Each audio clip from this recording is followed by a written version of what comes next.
So Katie says she's not going to be on the camera, so that's great. Okay.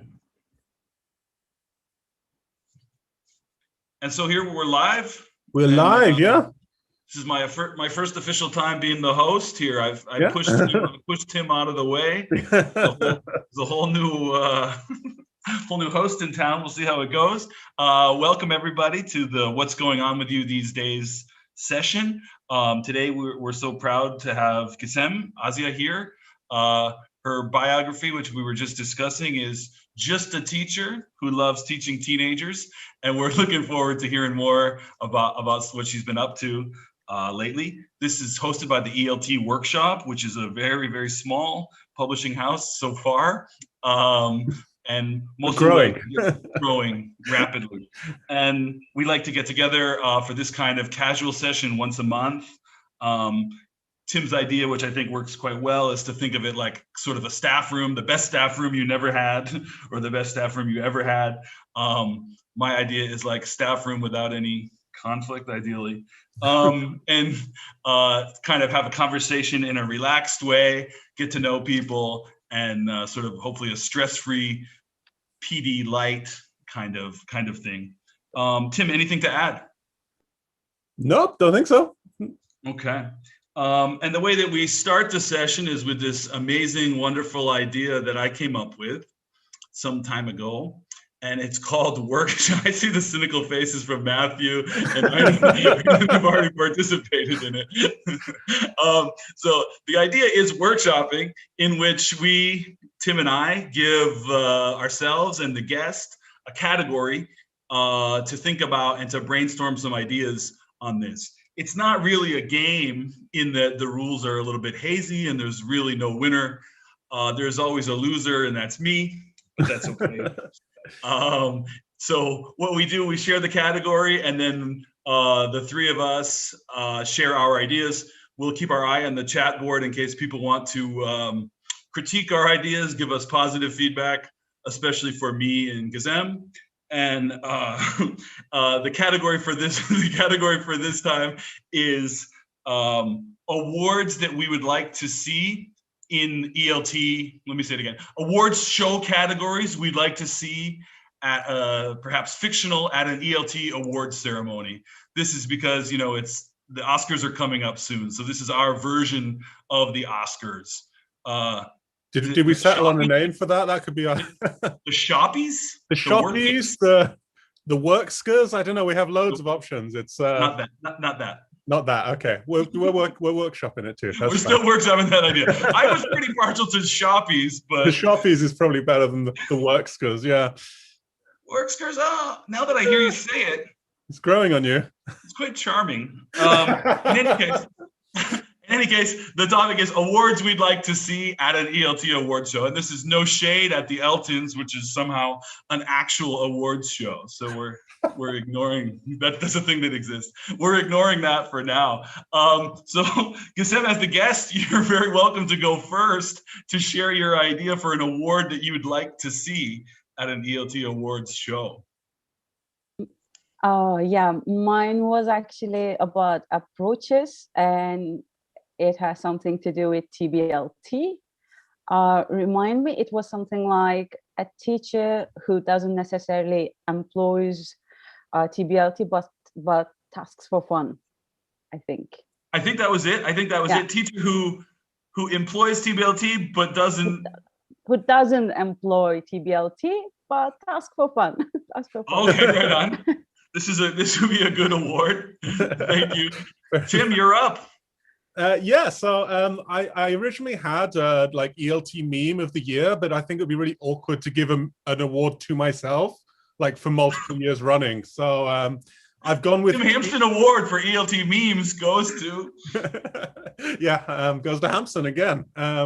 So I've gone with tweet thread instead, because I actually think tweet threads can I don't know, like they always seem to, there'll always be like a silent period, and then sometimes people just have massive arguments for no reason. But then sometimes you get this little gem of a tweet threads crop up, and someone will just say something interesting, and then it'll pop off, and all of these things will happen. And I think that's probably something worth celebrating. And yeah, kind of encouraging people to go through and like hunt out some of these tweet threads that they should have missed. So yeah, it's a uncharacteristically earnest answer from me, isn't it? I love it. I love it. I don't worry. I'll do the cynicism part. I'll Okay, take care good, of good, that. good. So are you putting yourself up for this award? Are you nominating yourself for this award, or just saying it could be an award? No, no, I would like this award to exist. I'm only really eligible for the spicy meme and maybe the unnecessarily long Twitter argument part of my little spiel Okay. back there. So yeah. So I guess it's my turn, and I'll tell you, I don't know that much. I didn't as of 3 hours ago, but I've been working very hard. I didn't know so much about the Oscars categories.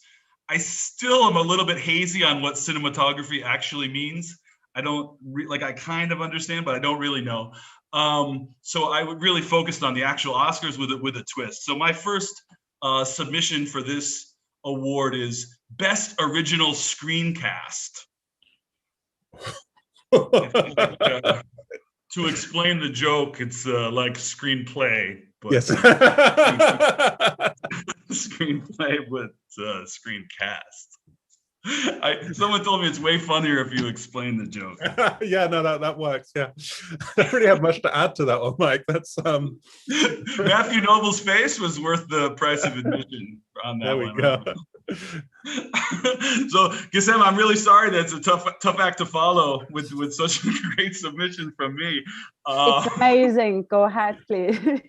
It's your turn. So okay, it was about, I think, aficionados. So I don't know who can, who won this, but it's about, I think, what was it? An unsung hero of the most neglected skill, who kind of, managed during the pandemic by the help of Google Docs and Padlet. So is there anyone who wants this Oscar? We are giving away, actually. I know Katie does a lot. Are you nominating yourself as well? No, I'm not. No, Okay. Definitely not me. This is a good one. I don't want to push you to choose. You shared a very nice list, so I'll wait to see what the third one is as well. And Tim, you're up. Okay, yeah. So I was thinking about the Eltons a little bit with this one, and there's often an award for like course books and things. And despite being a course book company, part owner and director, and all these things, I think I'm always more interested in seeing what new blackboards or whiteboards people have posted on hashtag ELT whiteboard or ELT blackboard.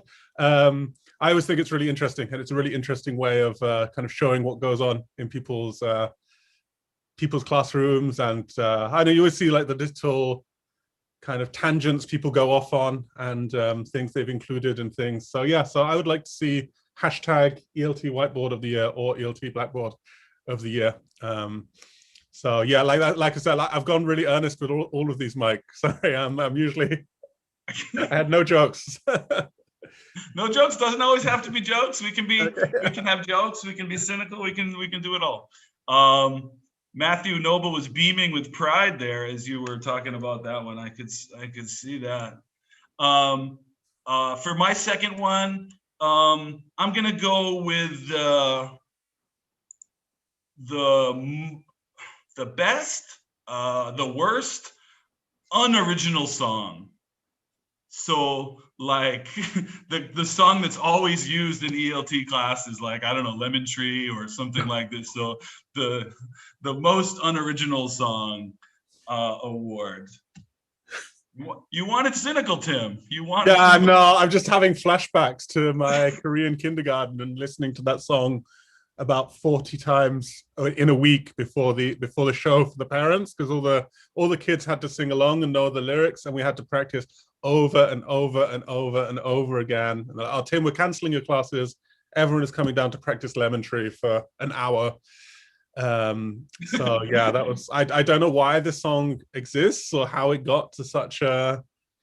There might be other songs out there, but to me, that is like the winner every year. In fact, just 3 days ago, I'm teaching here in Vietnam, and students were like, "Can we play music?" And I was like, "Yeah, sure."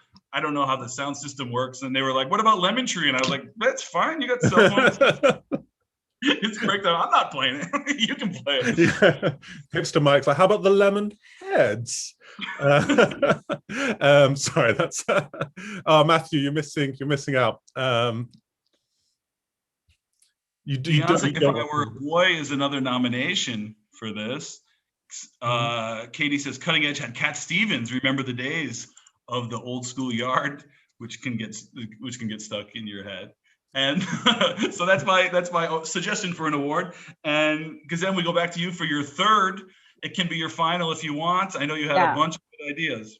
I'm basically giving away, I don't know who wants this, but it's for teacher whom has been reminded to take the attendance by their teachers for more than a decade. Yeah. I don't know. If you want it, please take it. Don't leave it to me. So it's the Poor Attendance Taker Award? It's me. Yeah. I have a lot to say on this, but we got to keep it moving here. Yeah. I can tell some stories. This is an excellent one. Yeah. And that one too, yeah. I think Gizem already won, Tim, but you're up. Oh, okay. I'm up? Yeah. So my last one was, I think people often really like celebrate this kind of this Grussel culture. You know, you're just grinding and hustling every day and you're working so hard and all these things. And I used to work at a university where it was kind of, we were often being asked to do extra work. And we even had this kind of, Grussel, it's kind of a combination of grinding and hustling at the same time, Mike. We used to have this saying, which was kind of like, oh, what's the best thing about doing the minimum acceptable amount at work? And the best thing is that it's an acceptable amount. And that was kind of our philosophy of trying to, navigate being asked to do a million extra things that aren't in your contract and stuff like that.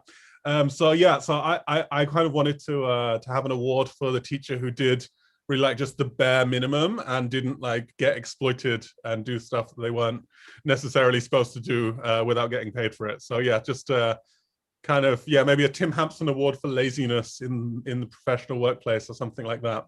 Not laziness, the Just Enough Award. Yeah, the breezing by award. I like it. I kind of want to win this now. Now I'm feeling competitive.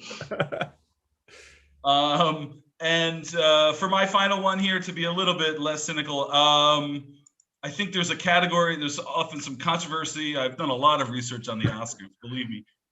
There's a category for best foreign language film, and sometimes it's a little confusing. I'll spare you all the controversy on that. But my suggested award is the best use of L1 in class award. Oh. Whether it's, as an activity, a particular activity, or one particular class, or one teacher who wins this award over time through the use of L1 in class. I know it's weird for me to be so earnest here. I think that's quite appropriate given how many people try and like get rid of this category, or and people also try and get rid of L1 in there. They're trying to cancel this category all the time. Yeah. And Trump will be out there tweeting about how it shouldn't exist or something like that. So make English class English only again. Yeah. I hope not. L1 in the classroom is great. Thus, thankfully, ends the latest installment of ELT Workshopping. Gizem, congratulations, you're the winner, even though it's not a competition. I'm so proud of myself. And you can choose some awards for yourself. Yes, please. You can steal the Poor Attendance Taker Award. Yes, definitely, because I forgot every time. I think I might have a problem with my memory nowadays. I said I would spare my thoughts, but I think the teachers who get right down to working are the types who can forget about attendance easily. So I don't think it's such a bad thing, but not in such charge a relief. Thank There's you. a reason I'm in charge of that. So in our session here now, we're moving along to the next part, which is the what's going on with you. And so I'm going to stop talking, I promise, and sort of turn our attention to Gizem, who will tell us what's going on with her these days. And then we'll go into some breakout rooms after that to kind of give our own takes and discuss what she talks about. Does that sound about right, Tim? Sounds about right, yeah. Mm-hmm. And so, Gizem, you have the floor. You have our undivided attention. Thank you, everyone, for coming. It's great to see some familiar faces, actually, because I've been a bit intimidated by experienced teachers, you know. So today, because I'm going to talk about the struggles that novice teachers have in their career, but also I'm going to talk about my experiences. But actually, I want to hear your experiences, what you did well and what went really wrong when you were a novice teacher. And I would like to thank you, Francesca, for sending me her podcast with her colleague. I will share that later on Twitter. And so I hope that at least there will be 3 things that you can resonate with. And as Tim said, it will not be earth-shattering, so feel free to butt in anytime you want. So I'm Gizem and I live in Turkey. I'm Turkish. I teach at a K-12 school here and I love it, although I haven't met any person who, you know, in between love and hate. They love or hate it. So I love it. So I call myself not a novice, but novice as, like Samsung. Yeah. So it just, the appearance changes a bit, but the, you know, content a bit similar. So novice as teacher, because Krashen said, if you want to be a researcher in ELT, you have to make up, coin new words. So I'm doing that. So I will start with lack of support and lack of opportunities, lack of everything when I started teaching. It was again in Turkey, of course, and it was, you know, this vicious cycle again, because Tim, can I share my screen, by the way? Oh yeah, sorry. Yes. No one, you know, wanted to hire me, although I was graduated from ELT department at a college, because I didn't have experience. I couldn't have experience because nobody wanted me in their school. So I was like, okay, so I, you know, novice teachers finally, you know, they end up being exploited as cheap labor, and you feel that you have little say in anything, and you feel really bad about your background, what you can do with your potential and everything. So I was basically this kitten. So I'm the crazy cat lady of the Twitter. So of course there would be a kitten. Yeah. So the worst thing about, you know, graduating from ELT department, you know, I thought that I knew everything. You know, I studied 3 years at this college about ELT, but basically my degree just prepared me for Delta Module 1, not for classroom. So I was just good at theory. Some, you know, I could write every definition that you could ask me, but when I entered the classroom, I didn't have any idea about how to use the whiteboard, as also Francesca pointed out in her Spotify, yes, on her podcast, yeah, sorry. So my second, you know, item on the list is adaptation, but it's painful. So I wonder what helped you. You can please put in the chat box, what helped you to adapt to the school, to the students, when you were a novice teacher? Did someone help you? Did you have mentor or experienced teacher around you? Because I didn't have any of these. I was the only English teacher at the school that I was working at that time. And the school was waiting for me to prepare students for IELTS and aviation. They wanted me to teach aviation English. I was like, okay, good luck with that. We'll see. So I should have said no, but they were desperate for a teacher. I was desperate for money. So I accepted. And there's no way, you know, I don't feel really bad about those students, because I'm sure they could be better off without me. So yeah, adaptation, let me see. Okay, no one said anything so far. Yeah. So sorry. I'm sorry. Francesca said experienced teachers were very generous with their help and ideas. and a shoulder to literally cry on. I can't read the next one because it's good, kind words about me. Katie says, I was lucky to have a well-stocked staff room with loads of resource books. Matthew says, the experienced ones, I was around only a few like that, but I valued the ones who were open to me for sure. Tim shouts out, and reflection. Sorry, Gizem? Sorry, I was agreeing with, sorry, go ahead, please. No, that's all. Oh, okay, so I was like this. I'm just going to share some silly cartoons, that's all. So while I was, adapting to the new situation, I was always feeling bad about myself, especially when students couldn't do anything, or, when they couldn't speak English, or they couldn't come up with, fancy sentences that I've been trying to teach. But, I was that fish in the water. So I always felt guilty about myself, and I lost confidence whatsoever I had also. So my third item was silence. And I am a Middle Eastern woman, and in my culture, silence is always praised.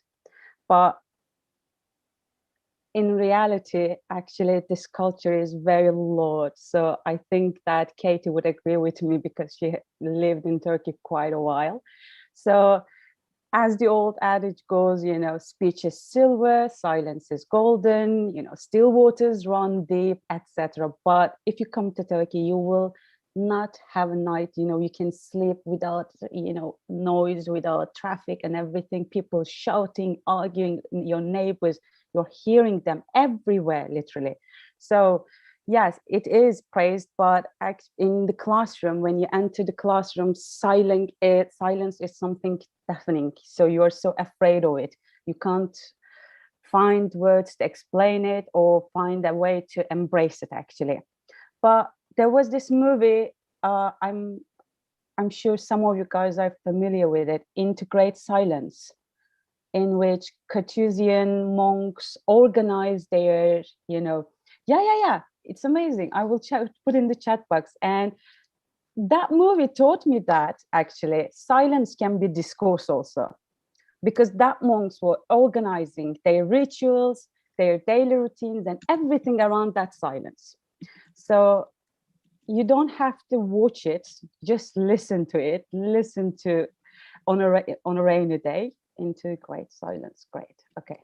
So it helped me a lot to realize that, yes, silence can be also used as discourse. I can also learn from the silence of my students, although in also ELT, in theory, silence is something, appreciated, but for novice teachers, it's frightening. It's only frightening. So my fourth item is misconceptions, myths, whatever you call them. So I'm sure that such comments like teaching young learners is like babysitting, teaching at a public school is, somehow is better, or ELT is just a gig. All of them somehow warp our minds, and especially novice teachers are more prone to it, actually, because you don't have this questioning stance, and you feel like, what am I doing is it worth doing, or what am I doing right now? Am I really babysitting, or am I teaching something? And you get these comments not necessarily from people who have no idea about education, but from your colleagues. So it kind of hurts, still hurts, by the way. So if you have some kind of misconceptions or myths that you were told about the age group that you're teaching, etc. A noisy classroom is a protective classroom. Myth, great one, myth. Yeah, thank you, Claire.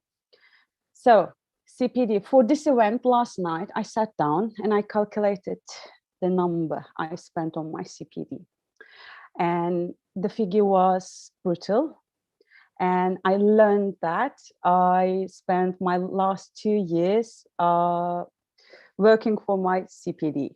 So I taught 45, 50 hours last year just to make up that money, because I earn in Turkish liras and I spend in pounds. So because you look at your CV and it looks back at you and you're like, okay, we have to find solution for this.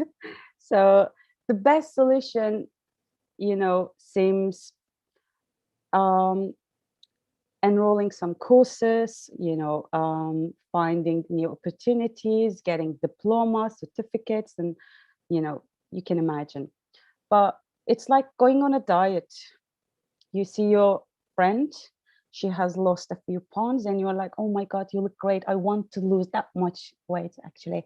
So you start doing it with full throttle, and then you find yourself eating more, actually, because you feel bad about yourself, your body, and everything.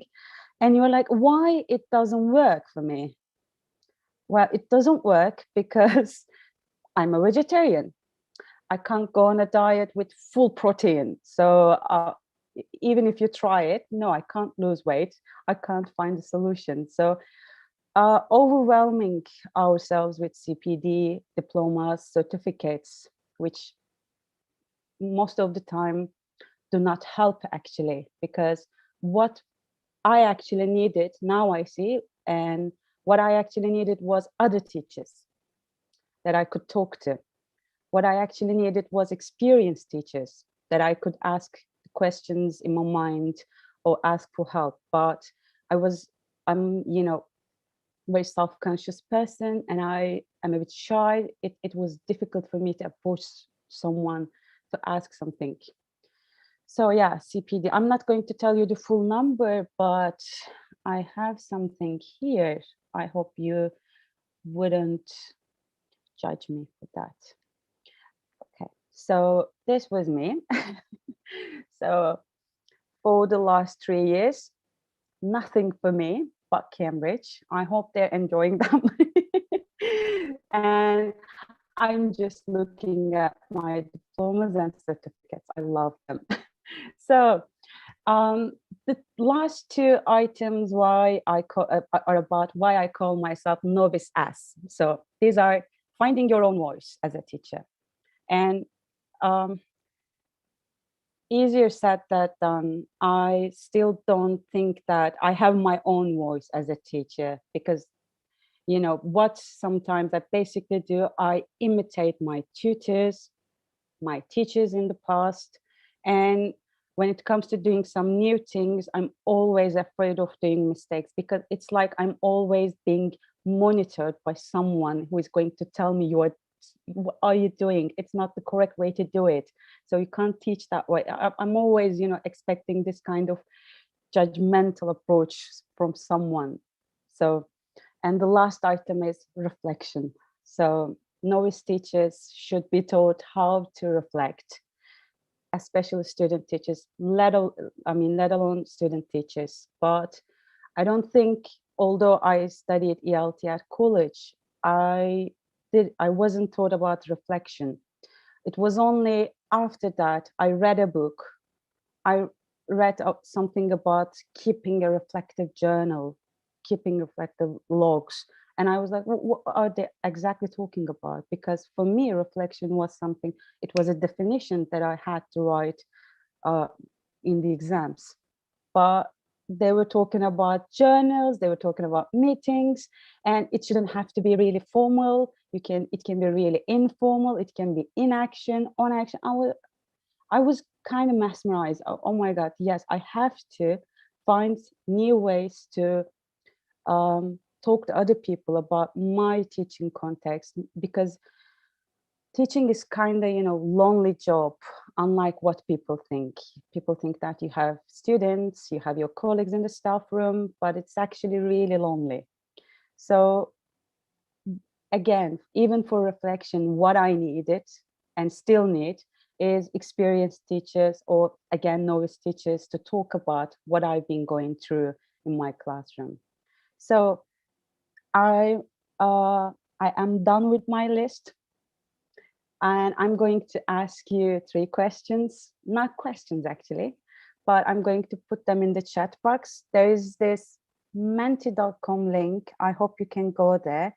And if you can't, please, sorry, you can also use this QR code. Give me a sec, please, on your phones. I'm also going to share the link and voting code. So my question is, if you had a, novice teacher spirit animal, what was it? So yeah, it can be a kitten, it can be a lion, it can be everything. So I'm curious about your answers. And the questions. Okay, so here you can see the link, also the voting code here. And advice to my novice self: please write 3 things so you wish you had known when you were a novice teacher. It can be about the books that you read, a while ago. It can be activities that you love doing in your classroom. It can be anything that you can think of, actually. And the last one: what was your turning point in your career that changed your perspective? So thank you, Tim and Mike, and thank you everyone for listening to me. I know all of you guys were been there, done those, but thank you for bearing with me. That was fantastic. I was just chatting with Tim, bragging about how smart and great we are to choose you, but that's more about you than it's about us, actually. Blushes again. That was really wonderful. It gave us a lot to think about, I think, for everybody. Wonderful. So, and thank you so much again. So moving forward here, what Tim will do, in fact, is separate us into groups to discuss these questions, and wherever the conversation kind of takes us. There's not really like an official end or goodbye. It's just you're sent off to the breakout rooms. Ideally, Tim and I and Gizem will be separated. Okay, Tim. I've done it. I've got so set up.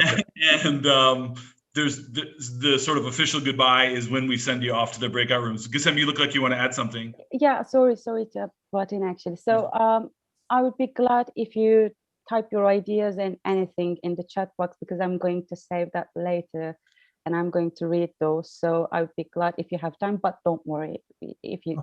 I don't think you'll be able to see all the chat boxes, only the one that you're in. But but I think people can use you'll see some at least. All right. Sorry, we could have set up a Google Doc. Thanks a lot, Tim and Mike, again. And thank you for speaking, and thank you everyone else for coming. And in the next stage here, we'll have the sort of open discussion. And Tim, you want to speak about what happens if everyone runs away from your breakout room? Yeah, so if you're kind of in your breakout room and say, oh, these losers only wanted to talk about ELT for another hour after this session, just like let me know. And if there's any other rooms still open, I will like just move you across to that room. I think there's always a thing you can click that you can message me. And I'll kind of like, if I see a room with just one person in it, I'll just pop in and make sure that's all okay. So if people don't want to chat for as long as you want to chat, like it's always easy to move you to another room. Okay, so is everyone happy? So I'm going to send everyone off to some breakout rooms. I just say thank you so much to Gizem for such an excellent talk, and thanks to Mike for hosting as well. I just pressed like 2 buttons and you did all the work. That's super. So yeah. All right. Okay. Give me a second. All right. Okay. So I'll send you off some rooms now.